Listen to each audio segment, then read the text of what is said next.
দুবাইতে এসেছি তখন থেকেই আমার বাড়ির লোক, বন্ধু বান্ধব হোয়াটসঅ্যাপ, তারপর মেসেঞ্জারে কল করলে বা ইনস্টাগ্রামে কল করলে ডাইরেক্ট কল কানেক্ট হবে।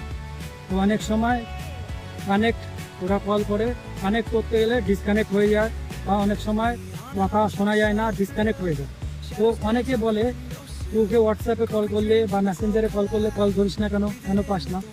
তো এইখানে যে দুবাইতে ভিওএলপি একটা সার্ভিস বলে আছে, সেটা কি হয়, বন্ধ থাকে, বন্ধ করা আছে, সেই কারণে ওই সার্ভিসটা, কলিং সার্ভিসটা পাওয়া যায় না।